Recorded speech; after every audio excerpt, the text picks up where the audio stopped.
Good morning, everyone. Myself, Dr. Kirti, Assistant Professor, Physiotherapy Department. Today, we'll discuss about rotator cuff injury or particularly supraspinatus injury. So, these are the tendon shown, or we can say the muscles, including the rotator cuff, like supraspinatus, infraspinatus, teres major, teres minor, subscapularis. So the rotator cuff is a group of tendon and muscle in shoulder which connects the upper arm to the shoulder blade.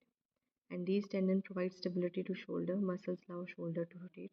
And muscles in the rotator cuff include like sits, basically sit is there. That is supraspinatus, infraspinatus, teres minor, and subscapularis.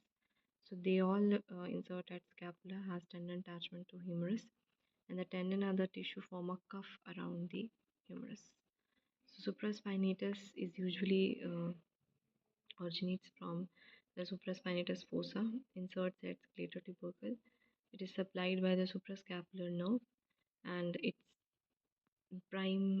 primarily it is abductor, initiation of abduction, basically 0 to 15 degree. Then infraspinatus originates from infraspinatus fossa, inserted to greater tubercle, supplied by the suprascapular nerve, and it laterally rotates the arm. Teres minor, it originates from two-thirds of the lateral border of the scapula, again inserted at greater tubercle of the humerus, but at the lowest facet. It is supplied by the axillary nerve. It laterally rotates the arm. It also fixes the head of the humerus in glenoid fossa during abduction, and also the flexion of subscapularis, medial two-thirds of costal surface of the scapula, insertion lesser tubercle of humerus. Then it is applied by the subscapular nerve, and it medially rotates the arm and also assists in extension of the arm.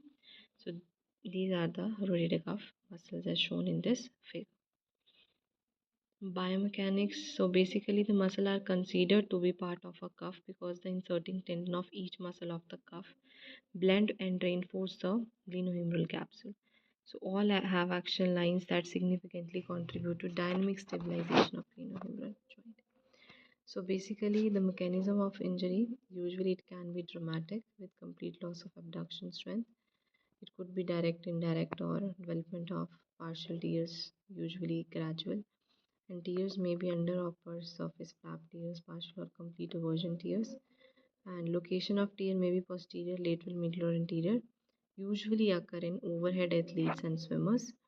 Mostly they occur after the age of 40, as the tendon is never normal. It begins to degenerate and lose its elasticity. And due to violence, usually fall from ladder, rapid elevation of heavy object, the arm abducted. Lesion should be suspected in every case and a dislocated shoulder. So this is how in swimmers or in cricketers usually the injury can happen gradually or it could be sudden. So in this figure it is showing the tear in the supraspinatus tendon. So rotator cuff injury it could be tendinopathy like inflammation or degeneration of tendon, or it could be tear or strain like there could be disruption in tendon or muscle. So based on stage of pathology, that is NEATS classification is here important. So stage 1 is edema hemorrhage. Patient usually less than 25 years. And stage 2, that is tendinitis, bursitis or fibrosis. So patient is usually between 25 to 40 years. Stage 3, bone spur or tendon rupture. Patient usually 40 years of age. Thank you.